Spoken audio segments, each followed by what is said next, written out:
Let me give you one example. Slight example of what I've been talking about. I give you two. You remember there was a school shooting or shooting in a movie, I forget what, in Colorado. And the first thing that Brian Ross at ABC News did, he found the name of the shooter. They had that, but they didn't know anything about the guy.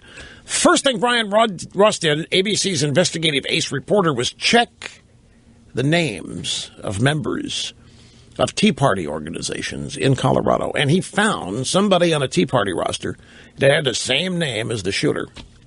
And so he goes on the air without knowing a thing, without knowing whether that's the same guy. He goes on the air and says, now, we've found this name here, Tea Party. They were desperate for the shooter to be a conservative Republican.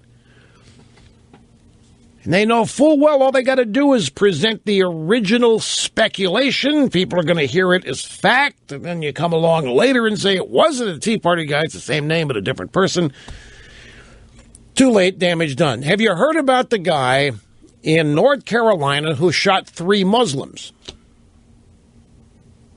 Yeah, it was over a parking dispute.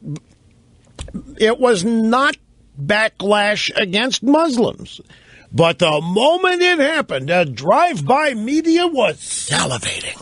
They couldn't wait to give this shining example of the exact thing the president has been warning about, and that is white Christians taking out their revenge and anger on innocent Muslims. Well, it turns out this story is going to be in the ether pretty soon. The drive-bys are going to let this story go into the ether and never talk about it again pretty soon, and that's why I want you to know something about it. Because the drive-bys have been drooling all morning, and this story is going to be out of sight very soon. All morning long, the drive-bys eagerly, they were all over Twitter, Facebook, blaming Republicans, Christians, conservatives. It turns out that a review of the Facebook page of the man charged in these murders, his name is Craig Hicks,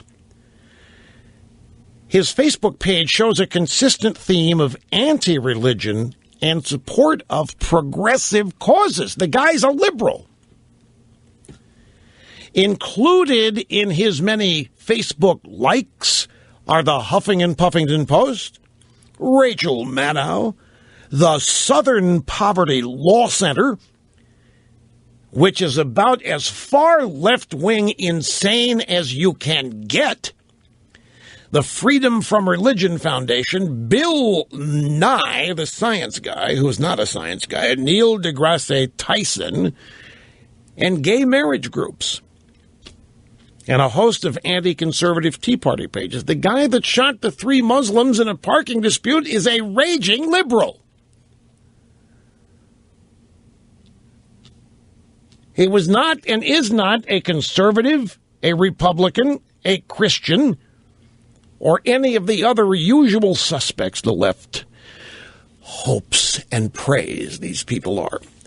And so since this has been learned about this guy, I wanted to pass this on because this story is going to vanish. And you're not going to hear about this on the comedy shows.